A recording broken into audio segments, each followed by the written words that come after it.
Halo, selamat siang. Selamat siang, Selamat Dok. siang, Bu. Siang, Bu. Selamat siang, Bu. Ya, Selamat Bu.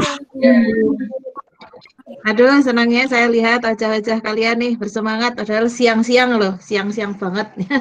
Ya, eh, masih tune in. Tadi ada kuliah pagi. Ada, Bu. Ada, Bu. Ada, Bu. Oke. Terus tadi pas jamnya asinkronus, teman-teman sudah sempat menyimak materi mengenai stres? Sudah, Bu. Sudah, Bu. Ya, alhamdulillah ya. Pas setidaknya ada teman-teman yang sudah ya mengakses karena itu akan menjadi bahan untuk diskusi kita siang hari ini, yaitu topiknya ada stres, penyesuaian diri, terus kemudian yang akan saya sampaikan di sini kaitannya dengan deteksi dini dan help seeking behavior.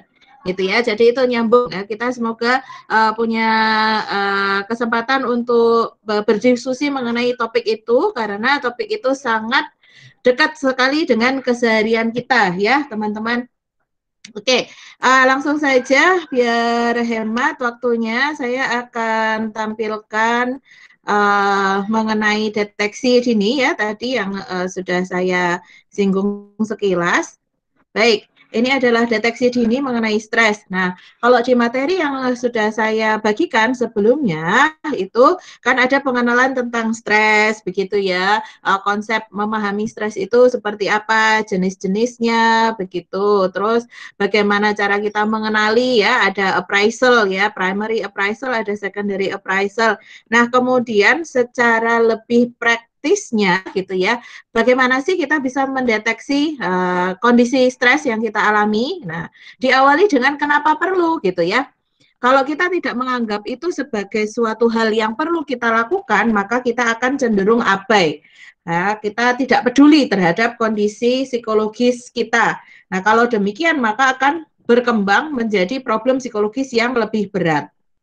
Nah, kalau kita lihat di sini, apa namanya teman-teman, kehidupan kita saat ini itu kan kompleks begitu ya, semakin kompleks, semakin rumit gitu. Ada banyak hal di satu waktu yang harus kita hadapi. Nah, itu adalah sumber stres banget gitu ya kondisi sekarang.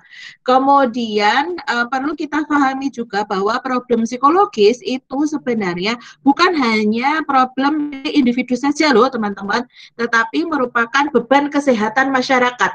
Mengapa demikian? Nah, coba teman-teman, kalau di sebuah instansi, di satu kantor gitu, ada satu individu yang sedang mengalami kondisi stres berat begitu, maka pekerjaannya menjadi tidak dapat terselesaikan, ya, performa kerjanya menurun gitu. Terus kemudian siapa yang harus take over, mengambil alih pekerjaan itu barangkali akan dibagikan kepada teman-temannya. Nah, teman-temannya ini kalau mendapat tambahan pekerjaan artinya menambah beban juga kan? Nah, kalau misalnya seperti itu dia memiliki juga beban-beban individu personalnya, nah ditambah dengan itu barangkali juga akan menjadi trigger atau pemicu kondisi stresnya juga. Nah, kayak gitu jadi bisa-bisa satu kantor ini kemudian menjadi terdampak. Nah, itu ininya. Kalau teman-teman di sekolah kemarin waktu SMA ada guru yang ya katakanlah kondisi psikologisnya sedang tidak baik gitu ya, maka bagaimana ke performanya mengajarkan ke murid barangkali menjadi kurang bisa difahami.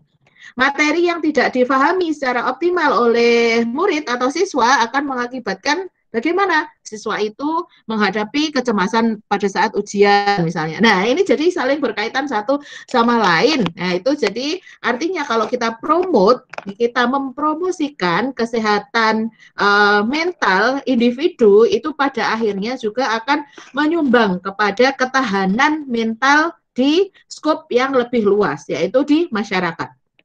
Oke. Nah, fakta berikutnya ya, ketika kita perlu memahami problem psikologi sejak dini untuk bisa tertangani sejak dini juga, itu karena pelayanan kesehatan mental kita masih belum memadai kalau dibandingkan dengan jumlah penduduk yang ada di Indonesia. Ya, teman-teman bisa mencari itu berapa sih jumlah rumah sakit jiwa di Indonesia, berapa kapasitasnya, ya, masyarakat kita berapa ratus ribu, berapa juta, saya nggak tahu, saya nggak update berapa jumlah jumlah warga Indonesia saat ini ya. Nah, kalau itu mengalami tadi kondisi stres yang menjadi parah, berkembang menjadi gangguan dan membutuhkan pelayanan kesehatan yang itu lebih profesional begitu. Nah, barangkali itu menjadi tidak mencukupi gitu ya.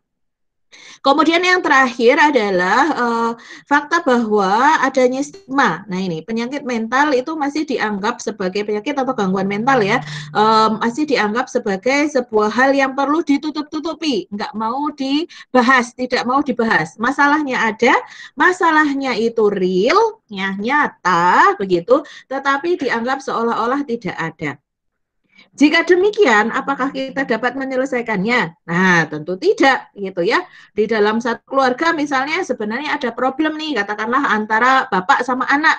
Tetapi itu ya masa ya ini dibahas kayak gini ya, sungkan atau kok saya tidak menghormati orang tua, jadinya dipendam. Nah, dipendam lama-kelamaan itu menjadi sumber ketegangan yang lain ya. Bisa jadi sakit-sakitan, bisa jadi kemudian tidak konsentrasi saat belajar misalnya. Ya sumbernya dari problem psikologis. Masa aku curhat ya gitu ya. Masa aku menunjukkan kelemahanku pada orang lain misalnya seperti itu juga pada akhirnya akan jika individu tidak berhasil menemukan cara untuk mengatasinya sendiri ya, coping strateginya mandek, maka ya kondisi tersebut akan semakin lama semakin berat. Nah, highlight dari slide ini adalah saya ingin teman-teman untuk deteksi dini, menggunakan deteksi dini tadi untuk sesegera mungkin mengelola ya. Kemarin kita sudah bahas mengenai pengenalan diri ya toh self understanding itu kita juga belajar sekilas mengenai understanding others. Nah, itu jadi gimana caranya agar tidak sampai berkembang kepada stres kronis ya. Ada bahan mengenai stres kronis toh, stres kronis durasinya lama dan itu akan terasa lebih memberatkan karena sudah semakin kompleks. Jadi harapan kita tidak sampai pada mengalami kondisi tersebut, teman-teman. Nah, kemudian di sini ada dua karakteristik yang bisa menjadi indikator ya seseorang menghadapi problem atau permasalahan psikologis. Nah, yang pertama adalah ketika perilaku, pengalaman, perasaan, ada tiga hal ini ya, perilaku, pengalaman, perasaan, nah itu melekat dan menetap. Jadi intensitasnya itu sangat kuat gitu. Kita mau menghilangkan pemikiran tentang itu, kayak gitu misalnya, itu sulit sekali ya, melekat dan menetap. Sehingga bersifat abnormal dan menjadi sindrom psikologis. Nah, ini karena ada bahasa teknis psikologis, ada baiknya ketika merasa bebannya itu tadi sudah melekat, ya durasi waktunya cukup lama begitu ya dan menetap, maka harap segera untuk mengkonfirmasikan itu pada health professionals, pada konselor, pada psikolog begitu ya, sehingga dapat mengetahui apakah itu benar-benar sudah masuk ke dalam sindrom psikologis atau bukan. Sindrom itu adalah kumpulan dari gejala-gejala ya. Jadi kalau depresi, nah itu disebutnya sindrom depresi karena ada memuat beberapa gejala depresi. Ya, gejala depresi itu ada afek disforia, itu suasana hati atau suasana perasaan itu disforik, sedih, melo. Nah, itu yang pertama. Yang kedua adalah kesulitan untuk melakukan aktivitas. Jadi magernya parah banget gitu ya. Sulit sekali untuk mengawali. Terus yang ketiga, mudah lelah. Jadi kalau sudah melakukan, berhasil ya, sudah berhasil melakukan, gitu tuh cepet banget capeknya. Jadi berhenti lagi. Kalau berhenti, mau mengawali lagi, lama lagi gitu ya. Itu tiga ciri utama dari depresi. Kemudian ada ciri atau gejala-gejala pendukungnya yang lain. Ya, merasa tidak berharga, kemudian nafsu makan berkurang, misalnya itu adalah gejala-gejala tambahannya. Ada keinginan untuk menghilangkan diri sendiri ya, bunuh diri begitu ya, meskipun tidak langsung ke bunuh diri tapi ingin menghilangkan peran diri ya, tuh menarik diri itu sudah termasuk di situ, nggak mau keluar kamar, nah itu sudah termasuk ke gejala untuk sindrom depresi. Itu adalah contoh ya penjelasan dari sindrom itu apa. Sindrom adalah kumpulan dari gejala-gejala ya, saya contohkan tadi untuk depresi contohnya. Ada banyak gejala-gejala yang lainnya lagi. Kemudian indikator yang kedua ya, poin 1 tadi, hasil pengalaman dan perasaan ini tadi ya, individu mengalami distress dan disable. Nah, ini berikutnya adalah penjelasan mengenai distress dan disable. Distress adalah kondisi sakit secara emosional, yaitu perasaan khawatir, takut, tidak bahagia, dan selainnya. Nah, kalau sakit secara fisik itu kan ada tuh demam, terus batuk-batuk, pilek, kayak gitu ya misalnya. Distress ini adalah sakit secara emosional, artinya dia nggak kelihatan gitu. Ini merupakan proses mental, ya. Perilakunya barangkali orang bisa mengkamuflasekan, ya, dia tetap tersenyum, tapi sebenarnya dia merasa tidak bahagia, kan gitu ya. Nah, itu sakit secara emosionalnya adalah tidak bahagianya itu. Kalau lama-kelamaan ya dia berpura-pura tersenyum, ya akhirnya ya semakin lama kehidupan dia akan menjadi semakin hampa sebenarnya, karena senyumnya tadi kan cuma pura-pura, gitu ya. Kemudian yang kedua setelah distress adalah disability. Nah, kalau disability ini teman-teman tolong bedakan dengan istilah difabel ya, different ability gitu ya, beda. Ini tidak berkaitan, hanya mirip saja. Disability yaitu ketika kemampuan atau kapasitas yang dimiliki oleh individu untuk berprestasi sesuai dengan potensinya mengalami hambatan. Nah, kaitannya dengan distress tadi, jadi kalau individu mengalami distress ya, tidak happy gitu, merasa hampa kayak gitu. Nah, dia akan mengalami kesulitan untuk menentukan tujuan, untuk berkonsentrasi mencapai tujuan. Jadi mau belajar gitu ya, contohnya kalau saya mau contohkan, udah nih, udah siap megang buku. Kemudian udah buka buku nih, ya coba barangkali kalian juga pernah mengalami, baca nih dari atas sampai bawah, nggak paham. Coba baca lagi dari atas lagi sampai bawah lagi, tetap nggak paham. Jadinya ngeblank, tetap nggak paham apa yang dibaca. Padahal sudah dibaca berkali-kali itu nggak ada yang nyantol. Ya belajar, artinya belajarnya tadi menjadi tidak bermanfaat ya kan? Dia kayaknya ada di depan buku, kayaknya di depan laptop mau menyimak mengerjakan, tetapi pada hasilnya tidak ada hasil yang diperoleh. Yaitu disable. Ya, padahal sebenarnya seharusnya dia bisa. Nah, hanya karena kondisi distress ini kemudian individu bersangkutan tidak bisa menunjukkan prestasi atau potensi yang sebenarnya dia miliki. Oke, nah gangguan mental secara umum, nah itu tadi sudah sempat saya singgung ya, yang depresi. Ada juga adalah kecemasan. Kecemasan ini diwarnai banget oleh sikap ragu-ragu, takut, khawatir, gitu ya, cemas itu sendiri, gitu ya, sehingga individu ini nggak mantep gitu dalam melakukan aktivitasnya. Jadi kalau bahasa Jawa tuh gojek-gojek ya, ragu-ragu tadi itu, pada akhirnya aktivitas yang dilakukan juga menjadi tidak bisa optimal. Kemudian ada ini ketergantungan gitu ya.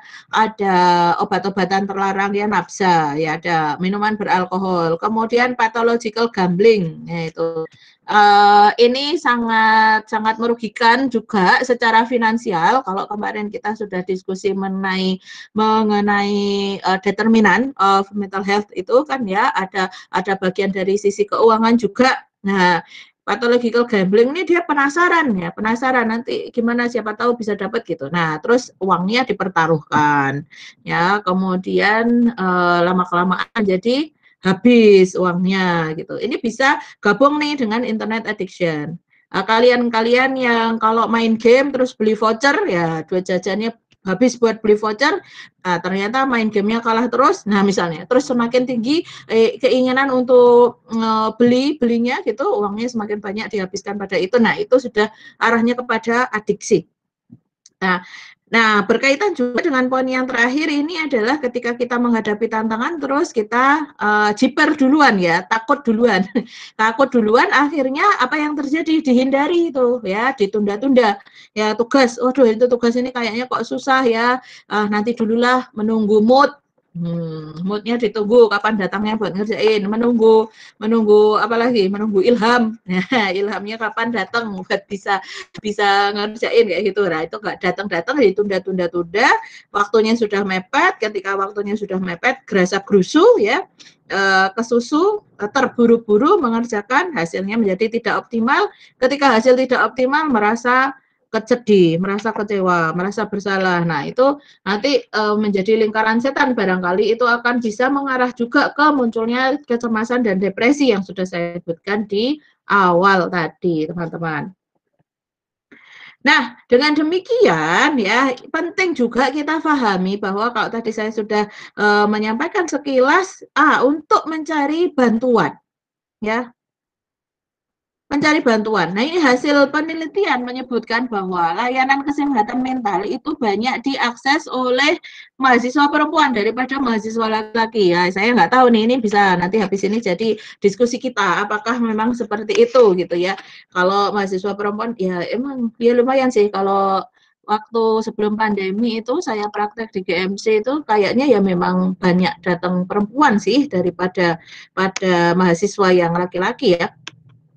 Nah, kalau kata penelitian lagi nih saya coba cari-cari bahwa remaja laki-laki itu memiliki hambatan dalam help seeking behavior, yaitu pencarian pertolongan formal karena literasi kesehatan mental remaja laki-laki lebih rendah. Lah, ini apakah benar penelitiannya? Kalau ini penelitiannya di luar negeri ya, teman-teman cowok yang ada di sini barangkali boleh nih nanti sharing. Oh enggak kok, saya enggak kayak gitu Bu, gitu.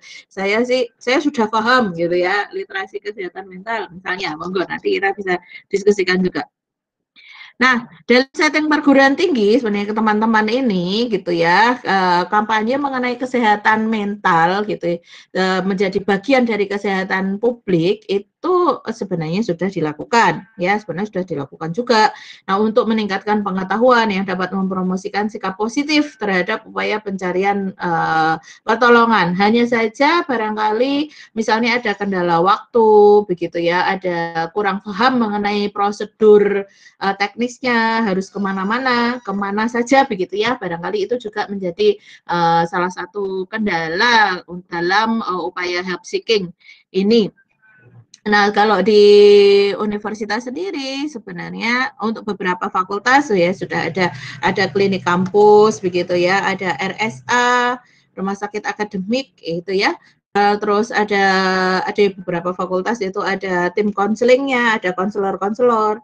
Teman-teman punya dosen pembimbing akademik, sebenarnya itu juga dapat menjadi jembatan gitu ya untuk memberi informasi-informasi terkait pencarian bantuan ini untuk teman-teman mahasiswa. Ada juga psikolog dan psikiater yang secara umum gitu bisa diakses ya, psikolog di rumah sakit, ada juga psikolognya, RSA juga ada psikolognya. Dan psikiater juga yang ada di rumah sakit atau di praktek pribadi begitu. Hanya saja teman-teman untuk membedakan antara psikolog dan psikiater ini ya peran dan juga tanggung jawab serta kewenangannya berbeda begitu. Ketika psikiater ini adalah dokter begitu ya, maka dokter memiliki kewenangan untuk memberikan resep berupa medikasi atau obat-obatan. Sedangkan psikolog pendekatannya adalah pendekatan psikologis, memberikan treatment psikologis di sini, jadi tidak melibatkan medikasi. Kapan harus ke psikolog, kapan harus ke psikiater? Nah, ini teman-teman kalau misalnya masih dalam kondisi fisik yang tadi ya ada distress dan disable toh. Nah, kalau distressnya itu sakit emosionalnya tadi itu belumlah sangat mengganggu kondisi fisiknya, maka teman-teman sesegera mungkin dapat datang ke psikolog begitu. Tapi kalau gangguan fisiknya kemudian itu menjadi menonjol juga gitu ya, maka kalian harus datang ke dokter. Ya, contohnya apa? Disability-nya tadi misalnya sudah terjaga selama 3 hari, tidak bisa tidur. Nah, bayangkan, itu kan pasti fisiknya sangat terpengaruh. Sehingga kalau seperti itu segera datang ke dokter untuk mendapatkan penanganan dari sisi fisik juga ya, dari sisi medis, biologis juga begitu. Nah, ketika kalian mendapatkan intake misalnya intake obat begitu, baik injeksi, suntik maupun oral, nah itu kemudian obatnya diproses oleh tubuh yang tadinya sangat tegang, nggak bisa tidur, kemudian akan menjadi lebih rileks, kemudian bisa tertidur. Ketika tidur, tubuh itu istirahat. Ketika tubuh itu istirahat, maka fungsi-fungsi regenerasi menjadi dapat dilakukan. Dengan demikian individu tadi begitu bangun dia akan merasa lebih segar. Ketika segar barangkali dia bisa memikirkan ya, berpikir ulang tentang kondisinya. Nah, bisa juga nanti diajak konsultasi ke psikolog, sudah bisa diajak ngobrol dengan baik, penangkapannya baik. Nah, itu kemudian kerjasama nih antara pendampingan psikolog dengan penanganan medikasi oleh psikiater. Nah, itu treatmentnya jalan bersamaan sampai dengan nanti dievaluasi apakah sudah bisa dihentikan salah satu atau dicari substitusi pengganti ya, pengganti intervensinya misalnya. Nah, itu diobservasi selama kurun waktu tertentu untuk melihat apakah ada perbaikan di sana. Ya, jadi pencarian bantuan itu memang karena kita tidak bisa menangani sendiri ya, apalagi ini yang di slide ini yang saya tuliskan, self-diagnose. Nah, self-diagnose adalah upaya yang dilakukan oleh individu untuk diagnosis ya, mendiagnosis dirinya sendiri, menebak-nebak gitu loh teman-teman. Oh kayaknya nih aku begini, kayaknya nih aku bipolar nih. Karena pagi hari aku senang, siang hari aku sedih. Nah, jangan dulu, tunggu dulu, apakah benar seperti itu? Ya kita perlu cermati lagi. Dan barangkali keterbatasan orang awam yang tidak mempelajari secara khusus ilmu psikologi dan psikiatri, nah dia tidak paham mengenai tingkat keparahan gejala-gejala tadi sampai berdiri menjadi sebuah sindrom. Ya, kayak saya misalnya, saya tidak belajar tentang kedokteran gigi, kalau gigi saya senut-senut ya saya tidak berani dong mencabut gigi. Nah, analoginya seperti itu teman-teman.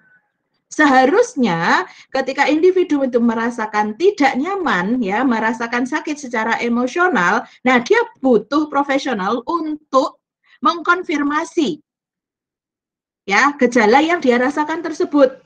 Analoginya seperti saya orang awam dari kedokteran gigi ya, saya nggak ngerti detail tentang pergigian, tentang syaraf-syaraf gigi nggak ngerti saya. Kalau gigi saya senut-senut, masa iya mau saya cabut kan enggak. Saya harus tanya dulu, saya ke klinik dulu tanya. Gigi saya kok ngilu kenapa ya? Saya juga nggak bisa, meskipun bisa pakai kaca kecil terus melihat ke gigi saya juga tidak paham apakah di situ ada fraktur, ada retaknya kah, atau gigi berlubang lembut sekali, saya nggak tahu. Saya butuh konfirmasi ahli untuk mengetahui sebenarnya yang saya alami apa. Ya, gitu ya. Jadi paham ya teman-teman kenapa kok self-diagnose itu sangat berbahaya kalau kita lakukan sendirian. Boleh kita mengenali gejala tadi, deteksi dini boleh, tapi kemudian jangan dijadikan itu sebagai diagnosis.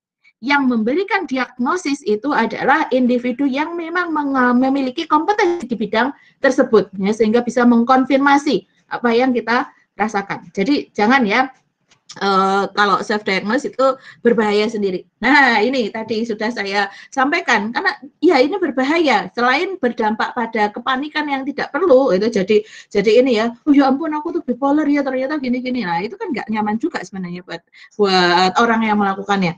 Mendiagnosis diri sendiri tanpa pendapat ahli langsung itu juga berbahaya untuk tindakan lainnya ya. Barangkali kalian berkaitan ya dengan pengambilan keputusan gitu ya. Oh, karena aku kan bipolar jadi ya aku nggak usah punya pacar deh, pacarnya diputus. Nah, itu kan juga pertimbangan-pertimbangan yang barangkali konsekuensinya juga akan justru lebih memperparah kondisi faktual yang ada sekarang. Ya. Atau yang kalau ini yang parah yang bisa berakibat ini adalah mengkonsumsi obat yang salah. Ya, dia mendiagnosis dirinya sendiri sebagai orang yang cemas kayak gitu, terus dia nyari-nyari sendiri juga gitu, bukan apoteker, bukan farmasis, nyari-nyari info ya di daftar ingredients itu obat apa, zatnya apa, berfungsi untuk menenangkan, terus kalian ambil itu tanpa tahu dosisnya gitu ya, ini berbahaya ya. ada itu salah satu klien saya waktu itu di RSJ Suroyo Magelang, dia meminum komiks. Nah, komiks obat batuk itu loh teman-teman. Itu kan ada zat sedatifnya, zat menenangkan. Ya minum satu komik, kalau orang batuk minum satu komik 1 kali intake ya wajar, itu obat sesuai dosisnya. Lah tapi dia tidak batuk 1. Terus kemudian yang diminum itu tidak hanya 1 saset tetapi 1 pak. 1 pak itu isinya berapa? Diminum sekalian, ya teler. Nah, ini kan berbahaya, ya. Apalagi kemudian kalau dia ya teler menurut dia itu menyenangkan ya, artinya aku tenang, aku bisa melupakan masalahku lah. Tapi itu adalah masalah juga nantinya kalau kaitannya dengan adiksi. Nah, dia ngerasa happy dengan percobaan itu terus ngasih saran ke teman-temannya. Wah, ini tambah bahaya lagi gitu. Ngasih testimoni ya. Coba aja kamu kalau lagi pusing kayak gitu minum aja itu 1 pak komik ya, isinya nggak tahu berapa itu saya nggak hafal. Itu nanti lah ini kamu bisa tidur. Ya kalau individu yang intake itu nggak punya komplikasi lain. Kalau dia punya komplikasi dengan apa misalnya problem kardiovaskuler misalnya, terus minum itu jadi kelenger beneran dan wassalamualaikum, gimana? Padahal dia niatnya bukan mau suicide tapi jadinya malah kehilangan nyawa. Nah, itu kan sangat berbahaya sekali, ya. Oke, itu pemantik yang bisa saya sampaikan teman-teman untuk siang hari ini. Saya kira kita punya waktu 30 menit, lebih baik kita gunakan untuk diskusi. Saya tutup sharingnya. Teman-teman kita gunakan waktunya untuk diskusi. Ini mumpung menurut saya ini topik yang very relatable, ya, sangat daily, sangat mungkin kita temui sehari-hari ya. Monggo teman-teman boleh menyampaikan tadi hasil dari nonton videonya atau dari konklusi yang baru saja saya simpulkan terkait dengan deteksi dan help seeking behavior. Yuk, silakan manfaatkan waktunya. Permisi, Bu. Ya, siapa ini? Rizli? Oh ya, izin bertanya, Bu. Ya, silakan. Di sini tuh saya kayak pengen lebih nanya ke pribadi saya sih, Bu. Kan saya ini tadi kan dengar dengan kayak terkait dengan diagnos self. Sebenarnya bukan mendiagnosa diri sendiri saya sih, cuman kadang kalau misalkan saya lagi kayak kepikiran sesuatu atau suatu masalah gitu, saya suka bicara sendiri gitu loh, Bu. Tapi itu saya suarakan gitu. Tapi itu menurut Ibu gimana ya, Bu? Oke. Menarik. Oke. Terima kasih, Bu. Oke. Ya. Ini adalah sebenarnya mungkin agak OOT dari yang topik stres kita, tetapi barangkali juga bisa disambung-sambungkan. Jadi kita itu kan berkomunikasi ya, manusia berkomunikasi. Ada komunikasi intrapersonal, ada komunikasi interpersonal, ya kan? Terus ada yang lebih tinggi lagi adalah komunikasi grup di dalam kelompok. Yang lebih tinggi lagi adalah komunikasi publik, ya. Yang lebih tinggi lagi adalah komunikasi lintas budaya, yaitu tingkatannya. Ya, kalau kita melakukan yang dilakukan Wisli tadi adalah berbicara kepada diri kita, baik di batin dalam hati saja, atau juga dilantangkan, begitu ya. Nah, itu adalah bentuk dari komunikasi intrapersonal. Komunikasi di dalam diri kita. Kadang kan kita butuh meyakinkan diri kita sendiri gitu ya. Oh, enggak apa-apa, aku enggak apa-apa. Meskipun itu entah itu dilahirke ya, diucapkan atau dibatin dalam hati saja kan gitu. Aduh iki piye ya, aduh gimana ya, aku bisa apa enggak. Nah, itu kan percakapan di dalam diri kita sendiri. Ya, kadang kita bertanya sendiri, dijawab-jawab sendiri kayak gitu ya. Marah-marah sendiri begitu ya. Ya. Itu adalah upaya yang dilakukan oleh individu meregulasi, mengelola ketegangannya, ya. Intrapersonal itu ada beberapa beberapa fungsinya. Komunikasi intrapersonal itu bisa buat katarsis, yaitu mengurangi ketegangan, bisa juga buat rehearsal, latihan. Kalau kalian mau presentasi terus ngomong sendiri di kaca, itu kan ngomong sendiri juga. Ya toh, latihan, rehearsal. Nah, itu adalah salah satu fungsinya. Terus kemudian imagine interaction. Jadi seperti latihan juga, tapi lebih personal. Kayak aku mau ngomong ke temanku, tapi aku sungkan. Jadi aku nyoba dulu ngomong. Seandainya aku berhadapan dengan temanku, aku ngomong gini, terus kira-kira dia akan balas gini, aku akan menyiapkan jawaban gini. Nah, itu. Ya, itu interaksi yang dibayangkan. Kita membayangkan imagine interaction. Sebenarnya tetap ngomong sendiri, ya. Jadi itu gunanya adalah kalau langsung ketemu beneran sama orangnya tadi, teman kita lagi, tadi itu kayak udah prepare gitu loh. Kayak udah lebih siap buat ngomong daripada begitu langsung ketemu langsung ngomong, mungkin ada gagap atau gimana gitu ya, panik ya. Itu bisa dengan cara imagine interaction tadi itu. Contoh-contoh dari komunikasi intrapersonal, komunikasi di dalam diri. Jadi itu enggak apa-apa, teman-teman, ya. Asalkan pesan saya adalah self talk-nya tadi, ya, isi pembicaraan terhadap diri sendiri tadi itu mohon dicermati. Jangan sampai isi pembicaraannya itu adalah yang sifatnya self-defeating, menghancurkan diri sendiri. Ya, menyerang diri sendiri. Ah, goblok. Nah, misalnya kayak gitu ya. Sorry kalau saya pakai kata kasar. Kadang kan kita mengumpat yang kita tujukan pada diri sendiri. Ya, tanpa kita sadari. Barangkali itu kita lakukan tanpa kita sadari ya. Diri kita sendiri kita umpat begitu dengan kata, wah payah banget aku gini-gini. Nah, itu akan menyebabkan kalau misalnya kita berhadapan dengan kondisi stres gitu ya, kondisi stres, terus kemudian kita mengatakan hal buruk tentang diri kita sendiri, gimana kira-kira rasanya? Semakin merasa awful atau better? Kira-kira? Kalau sudah ada masalah, kira-kira terus bilang, wah payah aku. Awful, Bu. Ya, semakin merasa awful kan? Padahal kita perlu ditenangkan kan dalam kondisi yang chaotic seperti itu. Ya, nggak apa-apa kayak gini-gini. Kayak kemarin kalian waktu pertama kali jadi maba, yang pertama kali masuk elok, panik nggak?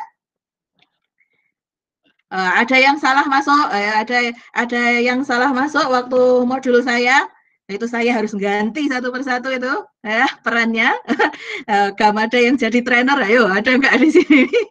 Ya masuk jadi trainer. Ya, misalnya kayak gitu ya. Terus kalau saya mengatakan ini, mati aku gitu ya misalnya. Aduh ini. Terus saya mengumpat-ngumpat gitu, ya. Nanti itu rasanya akan justru kembali perasaan negatif yang saya alami. Ya, tetapi kalau misalnya kita ini, oke, masalahnya nyata nih. Oh, oke, ya seperti itu. Oh, oke. Kita senyumin aja nih, oke. Ya. Tenang, tarik nafas. Oke. Terus langsung lanjut ke secondary appraisal-nya. Ya. Pada primary appraisal kan kita mengetahui stresor itu relevan tidak dengan kita, mengancam atau tidak ya kan? Kalau mengancam, waduh ini bakalan ngelembur ini. Ya udah berarti udah fix bakalan mengancam kan? Ya udah. Kalau panik juga nggak akan selesai kan? Ya udah. Oh ya. Oh oke. Ya. Kerjaan ini, lembur ini, gitu. Oke, gitu. Nah, kemudian setelah itu secondary appraisal-nya jalan. Ya. Kira-kira aku bisa minta bantuan siapa ya? Itu masih dihadapi sendiri, komunikasi yang intrapersonal tadi. Ya, oh iya berarti aku harus minta tolong temanku ini. Nah, kalau itu sudah ngontak, sudah nyari, nah itu komunikasinya menjadi interpersonal. Komunikasi dengan individu lain. Nah, saya harus ini ngetik itu kan, nah harus pelan-pelan. Kenapa? Karena agar pesan saya dapat dipahami dengan baik oleh teman saya. Kalau kita panik, ngomongnya nggak karu-karuan, orang yang di sebelah sana, paham nggak kira-kira maksud kita? Enggak kan? Apakah kita bisa mendapatkan bantuan sesuai yang kita butuhkan? Enggak, nanti malah jadinya panik berjamaah. Gimana ini? Nah, semua orang gimana? Jadinya nggak solutif deh, nggak jadi butejo. Itu, ya. Nah, kita upayakan komunikasi interpersonal tadi ya, yang komunikatif gitu ya, komunikatif, orang bisa paham maksud kita, kemudian bisa memberikan bantuan sesuai dengan apa yang kita butuhkan. Gitu ya, Wesley, nggak apa-apa, self talk nggak apa-apa, tapi self talk kita berusaha untuk kurangi yang sifatnya self defeating ya, yang sifatnya menyerang diri sendiri. Kita berikan motivasi kepada diri kita. Oh iya, nggak apa-apa, namanya juga belajar. Baru pertama kali ya, kalian maba gitu ya, bingung, ya, wajar nggak? Wajar kan? Kalau kalian maba, terus kalian sudah siap seperti mahasiswa yang mau skripsi, ya itu malah aneh ya toh. Jangan-jangan saya sudah pernah jadi mahasiswa di kehidupan saya sebelumnya. Ya, jadi ada sesuatu di dalam diri kita yang kita terima bahwa itu sebagai sebuah kewajaran. Ya, kalau sudah begitu, tadi tensionnya agak menurun, maka kita bisa lanjutkan proses penilaian kondisi stres ya, dari primary tadi lanjut ke yang secondary. Apa yang bisa saya lakukan, siapa orang yang bisa membantu saya, setelah itu mau bagaimana, begitu. Ya, akan menjadi lebih terstruktur yang bisa kita persiapkan menghadapi kondisi stres tersebut. Oke, ada lagi komentar? Tiara. Tiara apa Rafael? Tiara dulu, habis itu Bram ya. Ya. Silahkan, Tiara. Bu, izin bertanya. Tadi jika di ELOK itu kan saya baca yang ada berbagai strategi coping. Ya. Dari konstruktif, defensif, dan lain-lain. Nah, betul. Itu kan strategi-strategi itu adalah strategi bagaimana kita mengatasi sebuah stres yang dimana itu tuh dari dalam diri kita sendiri. Nah, saya mau tanya Bu, kalau misal stres yang kita hadapi itu belum di tingkat kronis atau mungkin masih kayak antisipatoris, ya, belum terjadi, ya nggak apa-apa. Mungkin kita kenal dengan overthinking. Nah, itu apakah ada strategi coping yang dilakukan tidak dengan diri sendiri? Maksudnya mungkin dengan psikologis kita curhat atau apa, dan kalau misal ada Bu yang tidak dari dalam diri kita sendiri, manakah yang lebih efektif? Apakah kita menyelesaikannya sendiri atau mungkin langsung dengan orang yang lebih berpengalaman? Profesional tadi itu. Kondisinya belum kronis. Terima kasih Bu. Iya. Ya, terima kasih Tiara. Pertanyaan ini bagus ya. Terkait dengan constructive coping. Ada berapa? Ada 3 ya, constructive coping. Yang pertama adalah appraisal, fokus. Ya enggak? Yang kedua adalah problem, fokus. Yang ketiga adalah emotion, fokus ya. Kita berfokus kepada ada 3 area ini. Nah, seperti yang telah saya sampaikan, ketiganya itu kita tidak bukannya kita milih oh ini lebih bagus dari ini atau saya pakai yang ini sekarang atau saya pakai ini semuanya gitu. Enggak, tapi ini merupakan kombinasi begitu yang kita lakukan bareng-bareng. Ya, barangkali yang pertama akan dilakukan adalah emotion, fokus dulu. Ya, emotion fokus dulu. Pertama kali ketika tadi panik itu butuh teman dulu. Jadi telepon teman, kamu bisa ke sini enggak? Gitu ya. Aku kok apa yang dikeluhkan? Ya, aku kok deg-degan gitu. Aku mau keluar bawa motor enggak berani. Kamu bisa ke sini enggak? Nah, itu adalah emotion fokus, yaitu meminta support system, minta dukungan untuk menenangkan. Ya, kalau sudah merasa tenang, dia sebenarnya ada apa toh temannya nanya gitu ya. Aku tuh gini, itu problemnya. Oke, berarti kita cari nih pemecahan problemnya apa gitu ya. Itu masuk ke problem fokus. Nah, kalau ternyata problem itu hanya ada di pikiran dia sendiri tentang penilaian ya, tadi disebutkan Tiara kayak overthinking dan segala macam, padahal itu belum kejadian, padahal itu tidak terbukti gitu ya, tidak ada faktanya, cuma gek-gek ya, jangan-jangan begini, jangan-jangan begitu pemikiran dia sendiri, maka yang dilakukan adalah appraisal focus. Nah, appraisal focus ini agak-agak rumit, ada little bit tricky karena yang kita olah itu adalah pemikiran kita sendiri. Nah, sehingga itu kemungkinan besar kalau kita sudah ruwet gitu ya, overthinking tadi itu yang disampaikan Tiara, maka kita butuh sparring partner untuk diskusi. Untuk mengkonfirmasi yang kita pikirkan, yang kita takutkan, yang kita khawatirkan, itu tuh objektif atau subjektif, gitu. Ya, jadi coping yang konstruktif tadi, betul Tiara, itu diawali dari diri kita, ya, karena kita mengenali apa yang terjadi di diri kita, menggunakan penilaian ya, primary appraisal dan secondary appraisal, ya toh. Nah, terus kemudian itu selanjutnya adalah tetap kita butuh eksternal. Ya, ada yang kita butuh eksternal, ada yang tidak. Kalau emotion fokus kayak aku mendengarkan musik aja sudah tenang. Aku tidur dulu, bangun udah tenang. Nah, itu sudah cukup. Nah, ini berkaitan juga dengan tingkat keparahan stres yang dialami. Ya, apakah itu stres akut, apakah itu stres kronis? Kronis artinya udah lama banget dialami gitu ya. Atau tadi antisipatory, sebenarnya itu belum kejadian, tapi sekarang udah mules duluan. Padahal belum masih jauh gitu ya, Belanda masih jauh, tapi sekarang udah ngumpet duluan misalnya. Misalnya seperti itu. Nah, butuh orang, individu lain di luar kita untuk membantu kita perspektif taking yang lebih objektif. Kalau kita kalut, kita kan menjadi sangat subjektif, ya enggak? Ya, hal kecil bisa menjadi besar, yaitu ya toh, majas hiperbola jalan, majas itu ya, pelajaran bahasa Indonesia itu muncul semua itu, ya, adalah hal yang kecil menjadi dia sangat peka sekali, terus menjadi kepikiran, tambah kepikiran kemana-mana, ya, efek dominonya. Nah, itu kita butuh sparring partner. Itu leveling juga. Kalau misalnya cukup dengan teman-teman, ya, orang-orang terdekat, ya nggak apa-apa, ya. Kalau teman-teman dekat, teman-teman sebaya kayaknya belum, maka misalnya dengan orang yang lebih tua, ya, orang tua atau paman, bibi, ya, om, tante, orang yang menurut kita memiliki pengalaman lebih daripada kita, sudah pernah melewati fase kita, begitu ya, ibaratnya, barangkali itu bisa. Atau teman-teman bisa juga ke tadi yang disebutkan Tiara, misalnya ke psikolog, gitu, ke konselor, gitu, itu juga bisa dilakukan. Ya, mana yang nyaman untuk dilakukan? Barangkali sekarang cukup dengan teman, oke, enggak masalah, gitu.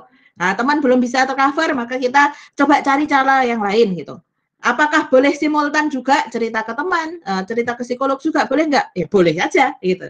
Ya, kan semuanya itu bisa mendukung pemahaman tentang kondisi kita itu kenapa dan apa yang bisa kita lakukan untuk meningkatkan diri kita tadi itu, ya. Ingat tadi ada disabled, ada ada distress dan disabled ya, disability gitu. Kondisi distress, kondisi sakit emosional itu akan menyebabkan menurunnya kemampuan kalian dalam mengoptimalkan potensi. Potensinya masih ada enggak? Ada, tetapi tidak bisa teraktualisasikan, tidak bisa muncul gitu loh teman-teman. Masih pinter enggak? Pinter, tapi enggak dongan, ya. Enggak dong, itu adalah fungsinya menurun, ya. Apakah anaknya masih pinter? Masih pinter, tetapi kalau di kelas enggak bisa konsen, misalnya. Nah, itu adalah disability tadi itu. Potensi masih ada, tetapi karena kondisi yang secara psikologis tadi punya problem psikologis itu tadi menjadi tidak bisa berprestasi, begitu. Ya, Tiara ya? Ya, sudah menjawab ya? Ya, Bu. Makasih, Ya. Bu. Oke, sekarang Rafael, Bram, monggo. Ya, izin bertanya, Bu. Ini terkait sama stres, depresi, self-diagnose, sama biasanya tuh overthinking. Jadi, saya kalau buka sosial media tuh hampir selalu ada tentang kayak konten tentang entah itu apa ya, kayak orang merasa depresi atau merasa stres. Nah, ini tuh nggak cuma dari kawasan teman-teman aja, cuma dari influencer juga kadang-kadang seperti itu, dan itu kayak banyak banget. Nah, ini tuh sebenarnya saya tuh bingung, ini apakah memang benar kondisi remaja ya sampai umur 20-an tuh emang lagi banyak-banyaknya stres, atau ini kayak semacam tren gitu. Jadi kalau apa ya, orang tuh pengen punya identitas seperti itu gitu loh, ingin kayak I'm depressed gitulah. Kayak I'm depressed itu malah bangga gitu ya? Iya, ya gitu. Kekiniannya begitu. Waduh ya, ini bisa jadi shifting juga, ini shifting paradigmanya bergeser. Sudah, Rafael? Ada lagi? Sudah, sambungannya? Ibu. Ada, ya. Teman-teman, kalau masih ingat yang kemarin saya jelaskan di self understanding tahapan remaja, itu kan memang banyak ini ya, ups and downs-nya gitu ya, storm and stress, kondisi bertanya-tanya gitu ya, mempertanyakan posisiku di dunia ini untuk apa dan segala macam ya, pertanyaan-pertanyaan filosofis eksistensialis, waduh berat banget. Nah, itu memang sangat wajar sekali muncul pada masa remaja. Nah, sehingga sebenarnya memang untuk remaja-remaja ini perlu apa ya? Perlu bukan konsultasi sih, tapi perlu rembukan gitu, perlu berbincang-bincang begitu mengenai kehidupan dengan orang-orang yang lebih tua daripada dia sebenarnya. Itu hanya untuk semacam belajar tentang kehidupan gitu loh. Nah, bisa sih kalau kayak misalnya kalian ikut organisasi, di sini kan ada kakak-kakak senior toh. Nah, itu bisa gimana sih caranya menghandle konflik, bisa mengelola kegiatan, nah, itu adalah salah satu cara untuk belajar mengelola overthinking yang ada di dalam kepala itu loh. Aku bisa nggak sih melakukan ini? Aku punya kemampuan nggak sih? Itu kan kadang pertanyaan-pertanyaan di dalam diri kita ya, yang bisa bikin jadi insecure, yang jadi minder. Terus kalau ada pemicu orang kok kayaknya kok dia hebat banget, terus di sini malah ciut gitu ya, menciut sekali dirinya kayak aku nggak punya apa-apa, aku nggak bisa apa-apa kan gitu. Itu yang seringkali muncul di dalam diri kalian. Oh ini kok orangnya kok bening banget ya, glowing, kok cantik banget, kok aku enggak, misalnya kayak gitu ya. Kok dia udah punya pacar, kok aku belum, kan gitu. Questioning sehari-hari itu kan ya. Oh, kok dia habis putus kok udah dapat punya pacar lagi. Saya kok 18 tahun jomblo terus misalnya. Apa saya tidak menarik? Kan gitu. Pemikiran overthinkingnya itu dari hal yang sangat-sangat sederhana itu bisa nyambung kemana-mana gitu. Nah, bergaul dengan teman-teman yang baik, dengan senior-senior yang baik, juga dengan individu dewasa yang lain, begitu ya, teman-teman besok ada kesempatan jadi asisten dosen, misalnya kayak gitu-gitu, itu bisa diambil agar belajar ini life skills gitu, ya, belajar jadi orang, ya, tidak semata-mata belajar hitam di atas putih di teori-teori di buku. Nah, kemudian yang menarik tentang identitas tadi itu, Rafael dan juga teman-teman yang lain ini nampaknya kalau saya melihat trennya adalah butuh untuk perhatian, ya. Kalau misalnya sekarang kan orang-orang sudah semakin paham ya mengenai literasi kesehatan mental dan lebih suportif. Saya kira sudah lebih banyak orang yang suportif. Jadi kalau ada temennya yang misalnya tampak kesepian, tampak ini itu kadang kan ada yang menyapa juga ya, baik langsung di platform itu atau by personal chat gitu ya, nge-DM atau japri gitu kan sudah banyak. Nah, itu terkadang juga dimanfaatkan oleh individu-individu yang dia ingin mendapatkan kebahagiaan semu, ya, itu adalah pengen dikaroke, pengen disapa. Tapi sebenarnya dia tidak benar-benar ingin membahas mengenai problemnya. Itu juga ada. Saya pernah punya klien seperti itu. Jadi kau datang dan pergi itu, oh begitu saja itu kalau kata judul lagu itu, ya gitu. Datang kalau ada masalah, terus habis itu dibikinin program nih, besok datang lagi ya, kita bahas lagi ya, kayak gini-gini, ini plannya, treatment plannya, datang kira-kira?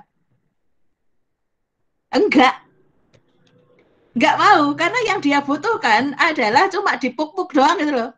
Cuma motivasi sementara bahwa iya nggak apa-apa loh kayak gini, nanti kamu juga akan melalui gini ya, kan ditemenin kan gitu kan, seneng ya. Tetapi begitu sampai kepada latihan-latihannya ya, treatment plan-nya tadi itu kan isinya latihan-latihan menghadapi segala sesuatu yang biasanya dihindari. Ya itu jadi problem kan, procrastinate itu, menunda-nunda penyelesaian masalah. Apakah mudah melakukan itu? Susah. Nah, begitu susah dihindari lagi. Terus seolah-olah ya berjalannya waktu kayaknya mendingan. Hidupnya biasa-biasa aja. Nanti kalau ketemu masalah lagi, kayak gimana? Kambuh lagi. Datang lagi. Mau diajak untuk menginikan lagi, nggak mau lagi. Kayak gitu terus, ya. Gitu. Jadi kalau menurut saya ada barangkali oknum-oknum yang seperti itu karena dia sendiri belum siap untuk berhadapan dengan bagian-bagian dari dirinya yang ini ada ya ada indikasi tidak menyenangkan begitu ya.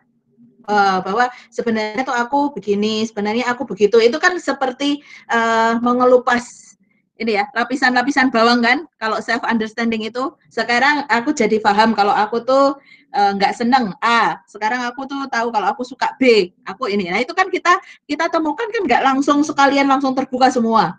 Ya toh? Kita menemukan ini kan sedikit demi sedikit melalui pengalaman sehari-hari, melalui interaksi dengan orang-orang, begitu ya. Kadang interaksi itu tidak selalu baik, kadang interaksi itu tidak menyenangkan juga, tetapi tetap kita bisa belajar sebenarnya dari pengalaman-pengalaman itu. Nah, cenderungnya orang itu pengen enaknya, pengen happy-nya, apalagi dengan dunia sosial media, itu kayaknya orang itu kelihatan enaknya semua, gitu ya. Postingannya bagus-bagus gitu. Bahkan apa dari sisi kayak mungkin dari angle kamera aja udah bikin kita insecure ini. Kok bisa ya ngambil fotonya kayak gini ya, keren banget. Aku kok enggak, itu aja udah bisa jadi bibit. Gitu. Padahal ya barangkali, nah itu tadi untuk editingnya barangkali dari 1000 take gambar itu dapat 1 yang akhirnya diposting. Itu bisa nggak?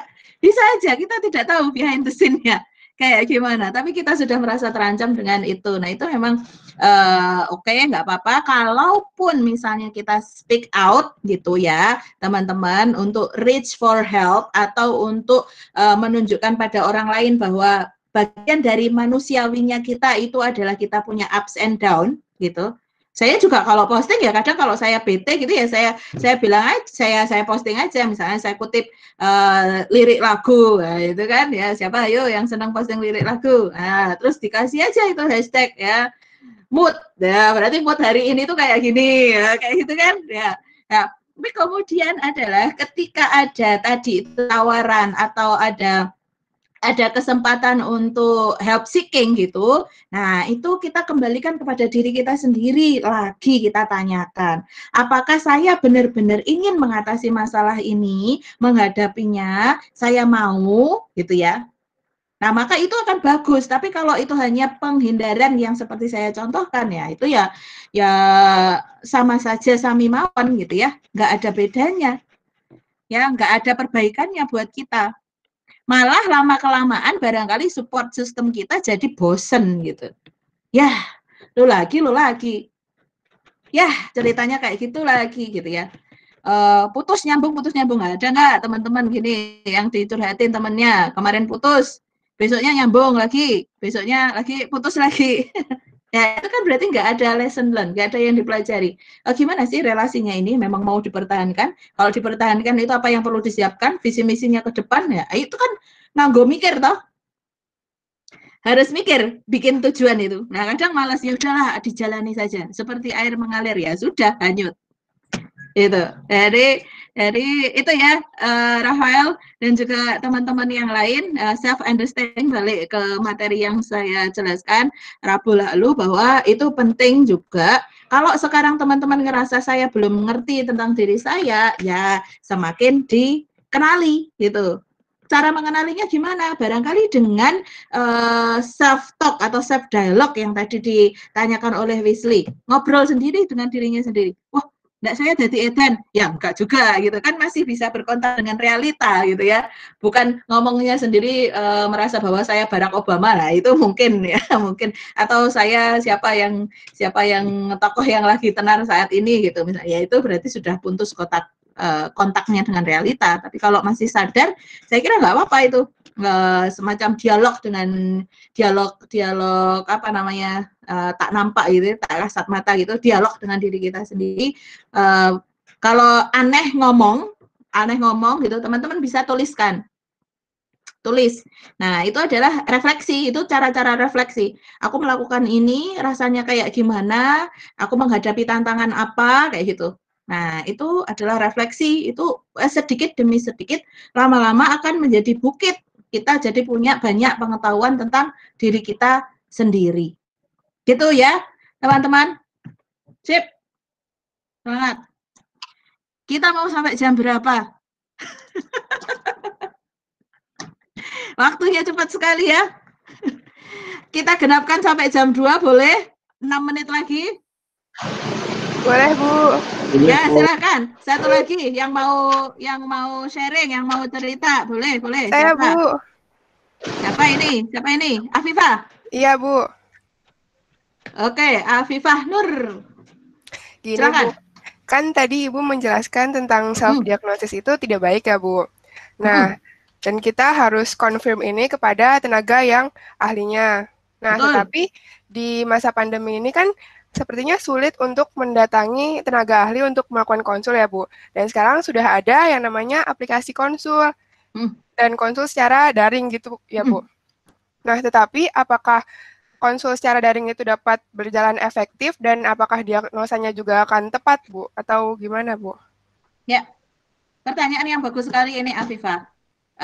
Teman-teman, penanganan yang pertama dan penanganan yang paripurna, artinya itu paling oke, itu adalah penanganan luring, konsultasi langsung. Kenapa? Karena kita itu kan komunikasi face to face itu ya, memberikan kesempatan bagi kita untuk melakukan kontak mata, terus kemudian memahami bahasa ekspresi nonverbal kayak gitu-gitu, yang kalau kita daring seperti ini terbatas, begitu ya, terbatas. Tetapi dalam kondisi seperti ini maka kita akan agak downgrade gitu ya. Kalau misalnya luring, kalau misalnya secara face to face itu tidak memungkinkan. Jadi apa yang kira-kira bisa mengurangi. Nah, di dalam bahasan itu masuk ke telekonseling bahasannya. Telepsikologi salah satunya adalah bagiannya adalah telekonseling. Nah, telekonseling itu dapat digunakan dan cukup efektif berdasarkan penelitian-penelitian yang banyak dilakukan di Amerika dan Eropa yang mereka sudah lebih well established mengenai layanan telekonseling ini ya, teman-teman. Itu efektif untuk problem-problem psikologis yang sifatnya belum berat. Ya, sifatnya masih ya kayak mengeluhkan tadi itu, saya kok overthinking, saya kok nggak bisa tidur. Nah, itu masih bisa diinikan, masih bisa diakomodasi. Tetapi gangguan jiwa berat yang misalnya seperti skizofrenia, depresi berat dengan keinginan bunuh diri yang sangat kuat misalnya. Nah, itu telekonseling ya nggak efektif gitu ya. Karena sudah kesulitan untuk maintaining. Kalau kalian gini kan masih bisa tuh, memperhatikan saya masih bisa, ya kan? Tapi kalau kondisi gangguan-gangguannya berat, gitu kan, ya tadi saya contohkan sindrom depresi tadi, mau bangun dari tempat tidur aja, susah. Ya, gimana dia mau rekodoyo, mau mengupayakan, nyalain laptop, biar lebih optimal. Kalau laptop kan layarnya lebih besar, ya nggak tergerak, nggak kepikiran, sudah mager duluan. Dan seperti itu, gangguan jiwa berat akan sulit. Jadi kalau gangguan problem-problem ringan, teman-teman silahkan bisa gunakan fasilitas itu, kan ada banyak startup kesehatan mental ya toh. Nah, kemudian yang perlu teman-teman cek ya, teman-teman perlu kritis juga untuk melihat providernya siapa, trustworthy atau tidak. Ya kan? Terus kalian mau sampaikan cerita itu, curhatnya itu yang tentang apa? Yang berat ataukah yang tidak?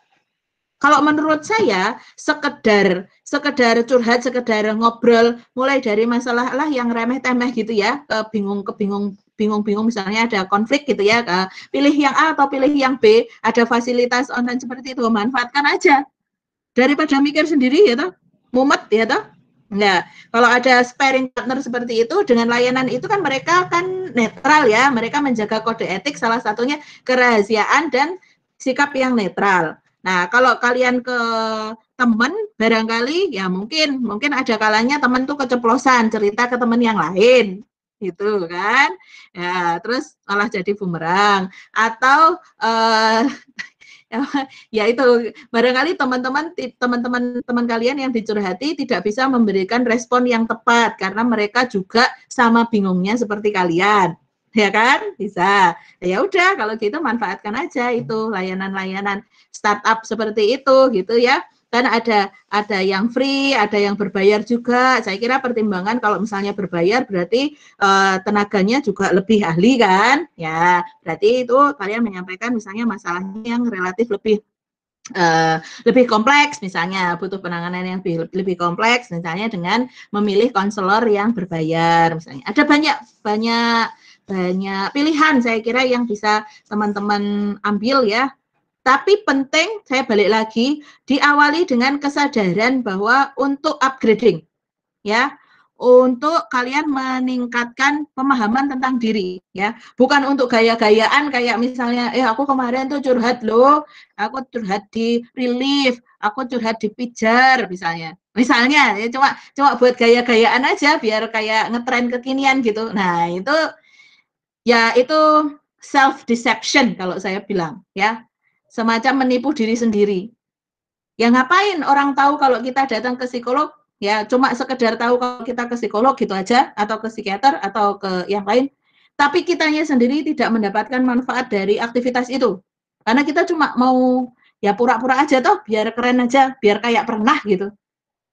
Ya, ya kan malah ini enggak ada gunanya buat kita kalau kayak gitu, ya toh. Ya, kembalikan tadi ke niatnya bahwa ada willingness, ada keinginan untuk upgrading, meningkatkan kemampuan dan pemahaman diri kita. Dan yang kedua adalah readiness. Ya, itu modalnya. Willingness dan readiness. Willingness adalah kemampuan. Kebalik. Willingness itu adalah kemauan, will gitu ya. Kemauan untuk belajar, kemauan untuk terbuka, kemauan untuk mencoba hal baru selain yang sudah biasa kita lakukan. Ya. Kemudian readiness. Readiness adalah kesiapan. Kesiapan kita untuk belajar. Setiap kali belajar itu pasti ada ujian, ya enggak sih? Belajar apa aja deh. Ada enggak belajar yang enggak pakai ujian setelahnya? Kalian belajar ini yang cewek-cewek ini ya, nonton video tutorial make up. Ya, katakanlah senang nih nonton video tutorial make up. Ada ujiannya enggak? Ada. Ujiannya apa? Mencoba aplikasi sendiri. Kalau enggak ada ujian ini, kira-kira cuma nonton doang, langsung bisa make up enggak? Enggak kan? Gitu loh. Ya. Termasuk juga belajar untuk mengenali dan mengelola diri kita sendiri. Tadi mau dulu willingness, kemudian readiness untuk menghadapi challenge-challenge setelahnya. Kesiapan, ya. Kita menyiapkan diri kita, punya mindset di sini, kalau belajar itu pasti ada tantangannya. Kalau belajar pasti ada ujiannya. Kalau belajar itu pasti ada susahnya. Kalau mau bisa, ya harus mau ujiannya, gitu. Nggak ada loh itu yang langsung gitu ya, cuma nonton video doang langsung bisa, nggak ada. Pasti mencoba pasti gagal, ya. Eyeliner kanan sama kiri tebalnya beda, ya pasti ada masa-masa itu. Kalau cowok apa ya contohnya ya? Main game misalnya ya, nonton YouTuber gamers itu ya. Siapa? Siapa kalau Indonesia itu Regi ya, ada yang nonton videonya Regi gak? Miau out itu ya, nonton dia kan ngasih review tuh, main gini ya. Kamu nonton itu seharian terus berimajinasi, wah berarti saya bisa main ini. Mungkin nggak mungkin. Pasti kemudian kalian akan install dulu videonya, coba dulu dari level 1, ya, level 2 bisa lanjut enggak, level 3 nanti ada tantangannya bisa enggak. Nah, kalau enggak bisa mungkin cari referensi. Ya, balik lagi ke YouTuber yang itu atau cari YouTubers gamers yang lain. Kan gitu. Ya. Mesti ada nyoba. Jadi enggak apa-apa, dicoba-coba. Ya, Anissa. Begitu nyoba pakai aplikasi-aplikasi itu, saya kira nggak apa-apa, dicermati providernya, kemudian kalian kenali apa problem yang mau kalian share-kan di situ, begitu. Kemudian kalau ada saran-saran, latihkan. Saya sering tanya ke klien saya, kamu sudah pernah konsultasi kemana? Ini gitu ya, misalnya dia sudah menyebutkan banyak-banyak gitu, apa yang kamu pelajari dari situ? Latihannya kamu lakukan nggak? Nah, itu nanti terus Ya dia diam tuh. Enggak sih Bu, gitu. Ya nek ora ya wajar gitu ya dalam hati. Saya bilang gitu. Kalau enggak ya wajar ya kalau kondisinya tetap serupa. Itu sama kalian ke dokter ya demam ya toh, sama dokternya itu dikasih paracetamol sampai rumah enggak mbok minum. Sama itu analoginya. Demamnya sembuh enggak? Enggak. Apalagi kalau demamnya bukan karena flu biasa ya, demamnya ada indikasi karena penyakit kronis yang lainnya. Wah, mbok biarke ndak mbok kasih obat, ya tambah ndodro, tambah sakitnya menjadi semakin parah. Begitu, teman-teman. Oke. Sudah tidak terasa 2:04. Semoga diskusi kita pada siang hari ini ada yang nyantol, ada sempat yang kalian catat-catat begitu ya buat diri kalian sendiri ya, apapun itu sebagai hasil belajar dari sesi siang hari ini ya. Teman-teman tetap sehat, tetap bersemangat ya untuk aktivitas-aktivitas kalian berikutnya ya. Besok mau ujian toh hari Jumat ya, jaga kesehatannya ya biar tadi itu tidak mengalami distress dan disable ya. Dikelola, belajar dikelola ya. Namanya sekolah pasti ada ujian, itu ingat ya, itu pesan saya ya. Kalau mau pinter ya pasti harus melalui ujian ya, nggak mungkin pokoknya aku mau ujian, nggak bisa. Harus tetap dihadapi gitu ya. Semangat teman-teman. Baik, alhamdulillah kita sudah sampai di penghujung untuk kegiatan kita siang hari ini ya. Kita akhiri teman-teman semua. Ini lumayan nih ada berbeda ya tampilan yang di layar saya daripada kemarin ya. Semoga ada ya, kalian tuh banyak banget ya, saya nggak bisa hafal satu persatu, apalagi kalau daring begini nggak bisa ngelihat semuanya ya. Semoga semester besok lagi ketika ada kesempatan kuliah kita sudah bisa bertemu secara luring ya teman-teman. Semester 3 insya Allah kita ketemu lagi ya. Oke, selamat siang. Assalamualaikum warahmatullahi wabarakatuh. Waalaikumsalam. Terima kasih Bu.